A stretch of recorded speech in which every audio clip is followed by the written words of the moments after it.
kula wanaagsan saaxiibada qiimaha badan wararkii uu ku soo dhawaada qodobadaan idinku heena waxa ka mid noqonaya dalal dhowr ah oo ay ku jiraan Carabta, Asia, Africa iyo sidoo kale Mareykanka oo si cad kaga hor yimid tallaabadii uu qaaday Benjamin Netanyahu ra'iisul wasaaraha Israa'iil ee uu ku aqoonsaday maamulka Somaliland.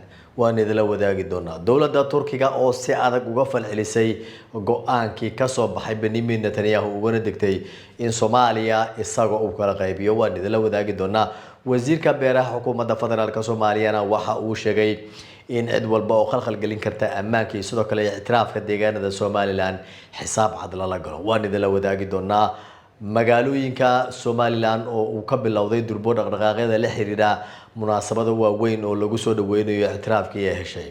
Israa'iil oo maamula siday ku aqoonsan kartaa iyana maamul kale oo kamid ah Soomaaliya falanqeyn kooban ayaa iyana ku sameyn doona qodobada kale ee wararka ku jira waxa kamid noqonaya mucaaradka Soomaaliya oo qorsheynaya inay qabtaan shir weyn looga arinsanayo doorashadii dhawaan Muqdisho ka dhacay. qodobada iyo wixii nagu soo kordhay ayaad wararka ku daawan doontaan balse marka hore aad ku cusubtahay ku soo bir barteyda subscribe inoo saara mahadsanidin saaxiibada qiimaha badan. haddii aynu ku bilowno shalay si rasmi ah magaalada Hargeysa waxa looga dhawaaqay in 35 sano kadib xukuumadda Somaliland iyadoo ictiraaf heshay. maamulka Israa'iil oo wali aan dawladda iyadoo xataa loo aqoonsanin ayaa ictiraaf siisay gaar ahaan ra'iisul wasaaraheeda ninka lagu magacaabo Benjamin Netanyahu. wixii xilliga ka dambeeyay magaalada Hargeysa waxa ka bilowday sidoo kale deegaanada Somaliland dhaqdhaqaaqyo arrinka lagu taageerayo. qaybaha kala duwan ee bulshada siyaasiyiinta ayaa iyagu dhinacooda si isku mid ah u soo dhaweeyay in Israa'iil ay aqoonsato maamulka Somaliland. balse waxaa jira dad badan oo arrinka iyagu si cad kaga soo horjeestay gaar ahaan dalalka Islaamka oo si cad u sheegay in Israa'iil iyadoo oo maamul aan ay aqoonsan karin maamul kale isla markaana ku tilmaamay in waxaas ay sharci dareen. dawladaha Iraq, Masar, Urdun, Turkiga iyo sidoo kale midowga Afrika ayaa iyagu si cad kaga soo horjeestay tallaabadii uu qaaday Benjamin Netanyahu ra'iisul wasaaraha Israa'iil. arrintan ayaa ka dambeysay markii dawladda federaalka Soomaaliya garab waxa ay siisay dawladda Turkiga ee ku aadan in saldhigyo waaweyn oo military halkaan ay ka dhigato isla markaana gantaalada ridada dheer iyadoo halkaan u isticmaasho. xilliga wixii ka dambeeyay Israa'iil iyo sidoo kale dawladda kale ee iyadoo lagu magacaabo Greega waxa ka soo baxay cabasho ku aadan arrinka. Israa'iil waxay bilowday in dawladda Soomaaliya ay u handado isla markaana sheegto in tallaabadaasi ay ka wantoodo balse dawladda ayaa dhagaha ka fureysatay. waana sababta keentay in si degdeg ah Benjamin Netanyahu ra'iisul wasaaraha Israa'iil uu xukuumadda Somaliland u aqoonsado inay ka mid noqoto dawladaha geeska Afrika ka jira. Somaliland marka la eego 35 sano ayay raadinaysay ictiraaf inay hesho. haddase markaan maamul kamid ah maamulada adduunka ka jira ee la mid ah sida Somaliland ayaa iyadu hadda aqoonsaday. inkastoo gadaal ay ka taageen sida xukuumadda Somaliland ay sheegtay Imaaraadka Carabta sidoo kale Mareykanka haddana dhinaca Mareykanka guud ahaan waa uu dafray wax walba oo Benjamin Netanyahu uu sameeyay. dawladda Mareykanka waxay si cad u sheegtay gaar ahaan madaxweynaha Donald Trump in arrimaha uusan ka warqabin isla markaana aysan aqoon sababta Benjamin Netanyahu uu sameeyay inuu aqoonsado Somaliland.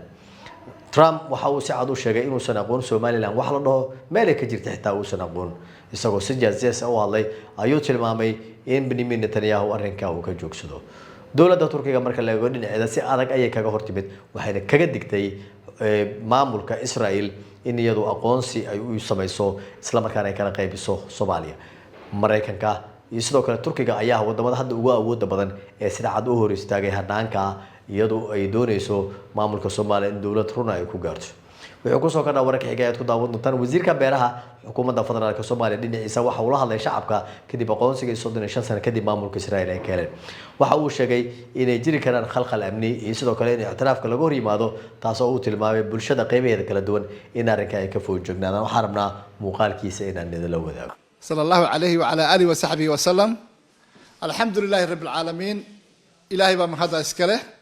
ilaahay baan mar walba mahadinayna marka horeysa.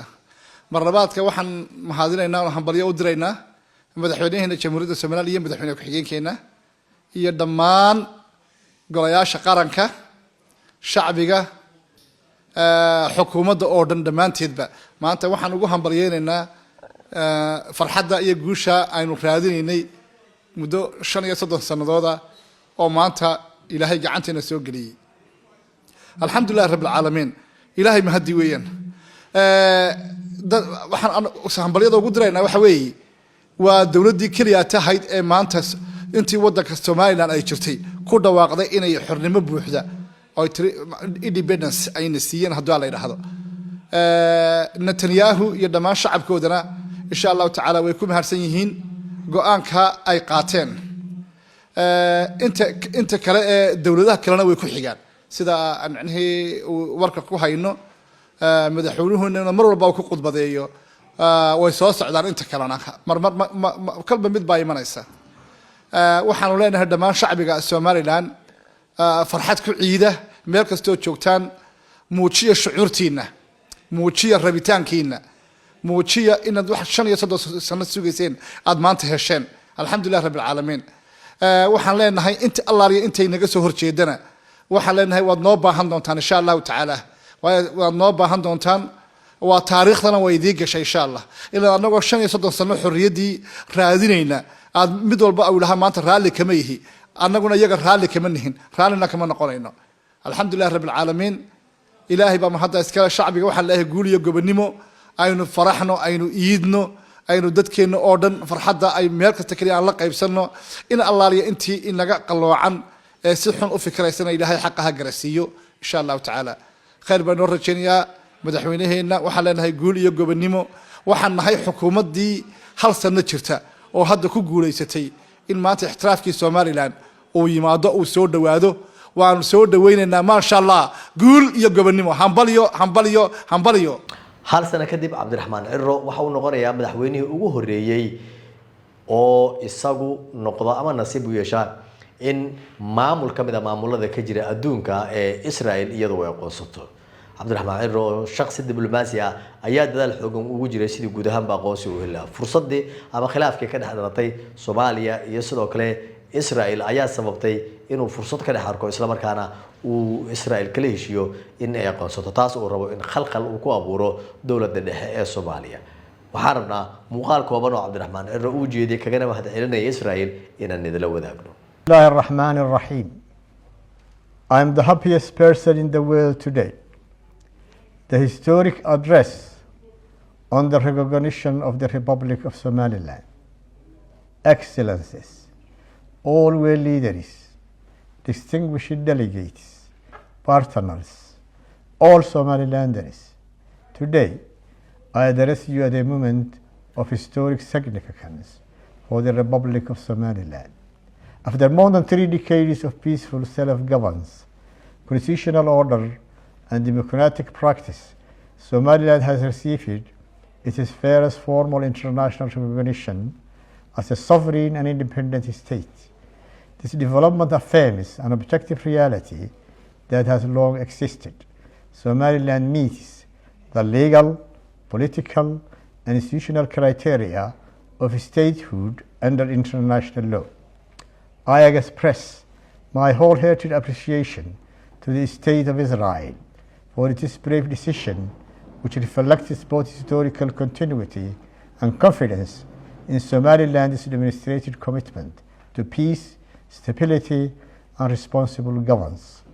Somaliland's journey has been defined not by conflict, but by reconciliation, not by external intervention, but by indigenous peace building, and not by instability, but by sustained institutional development. Our people rebuild their state through dialogue, constitutional process, and rule of law. We give assurance that Somaliland's recognition is not directed against any state, nor does it impose a threat to regional peace. On the contrary, clarity of status contributes to stability. A recognized Somaliland strengthens cooperation, enhances security, and supports economic integration in the Horn of Africa and the Red Sea region. Regarding Somalia, we confirm that the peoples of Somaliland and Somalia share deep bonds of history, culture, faith, and economic interdependence. However, the shared ties do not require political unification under a single state. On the contrary, history has shown that previous trail of unity resulted in instability, injustice, and long-lasting harm. Somaliland has voluntarily joined the Somali Republic with its counterpart Somalia, but those arrangements failed, and the name of Somalia Republic is not anymore in the recent constitutions of neither Somaliland nor Somalia. The lesson of that experience is clear. The pursuit of a unity that no longer exists risks prolonging division rather than healing it. So our people in Somaliland chose a different path, which is grounded in peace, self-determination, and responsibility.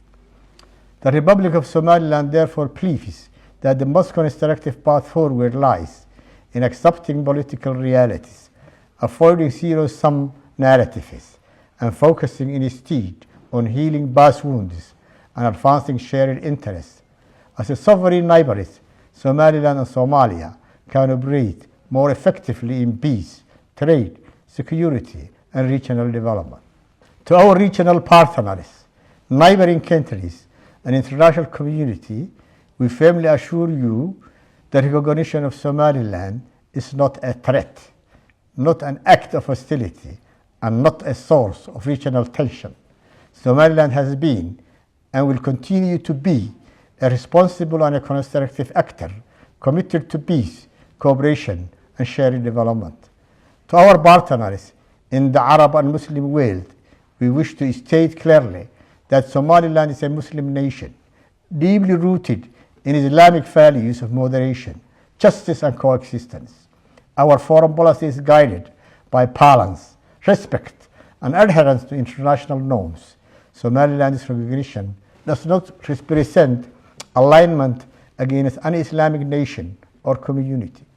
Somaliland remains committed to peaceful coexistence, constructive diplomacy, and mutually respectful relations with all neighboring countries and UN members in accordance with the principles of sovereignty, territorial integrity, and international law.